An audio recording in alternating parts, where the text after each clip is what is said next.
Hi, and welcome to this introduction to the rules of Among Nobles. In Among Nobles, each player takes on the role of a noble family. Your goal is to earn more prestige points than the other families. At the beginning of the game, each player takes control of an ancestral couple, a lord and his lady. Slide the lady partially underneath the lord to indicate that they are married. Each player also starts with 2 armies and 1 gold. The 9 provinces are placed in the middle of the table, and 7 characters are turned over from the first deck and placed in view of everyone. You're now ready to start the game. Among Nobles are played over 3 ages. Each age has a separate deck of characters and lasts until the deck runs out, which may take several rounds of play. Each round consists of an activation phase where each player activates his character or couples to gain gold, prestige points or more characters. During the first round of the game, each player only gets 1 such activation, but in all following rounds, each player will get 3 activations. The activation phase is then followed by an upkeep phase where players get income for their provinces and check to see if an age has ended. The activation phase starts with the first player making 1 activation, followed by the player on his left, and continuing clockwise until all players have used all their activation for the round, thus ending the activation phase. An activation consists of the player choosing one of his couples or unmarried characters that has not already been activated this round. To indicate that it is now activated, the player should place one of his 3 action tokens on the character or couple.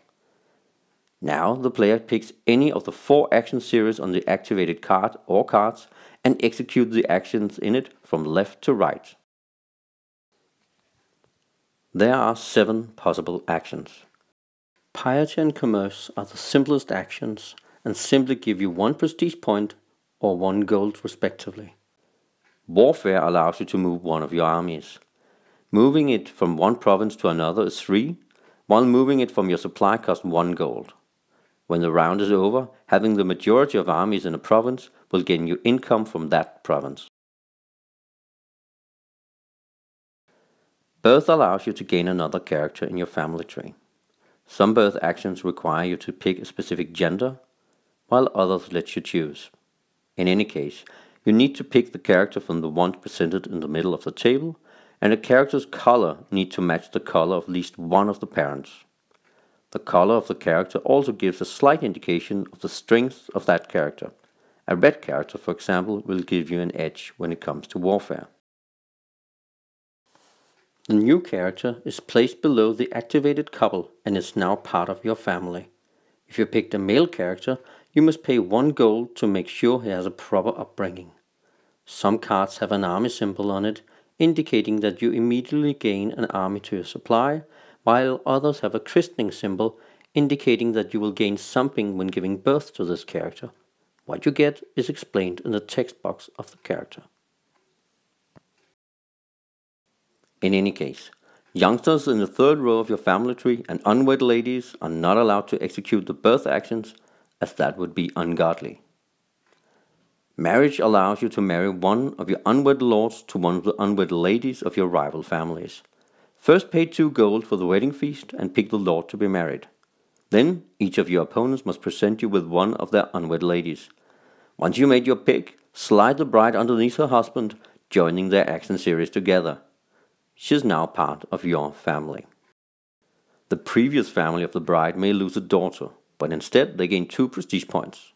Some ladies have an alliance power, indicating that you gain even more when marrying them off. Again, this is indicated in the text box. Hire allows you to gain a marriage, warfare or piety action. However, such luxury is only available to the wealthy, as it will cost you 2 gold on top of any other cost the action may have.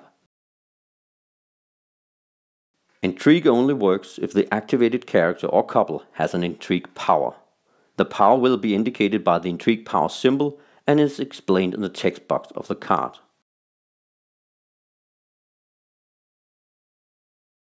In some cases, you will run out of male characters and couples to activate.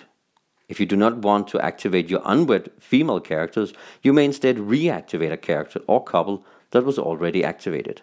However, reactivating will only allow you to execute the first action in a series instead of all of them. Once everyone is done with activation, you begin the upkeep phase. First, opposing armies in the provinces do battle.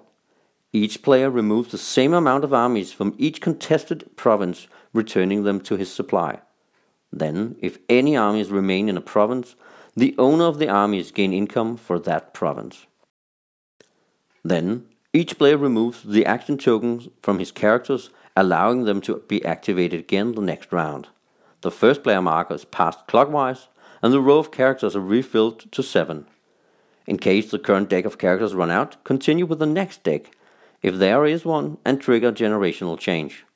The generational change itself does not happen until the next upkeep, so you have one more round of actions to prepare. A generational change means that your oldest characters die. Remove all characters from your top row and slide your other characters up, making room for a new row in the bottom. In case any of the dead characters have a legacy power, this is carried out now. If it was the third generational change, it is also the end of the game. Any leftover gold can be used to buy additional points for 3 gold each.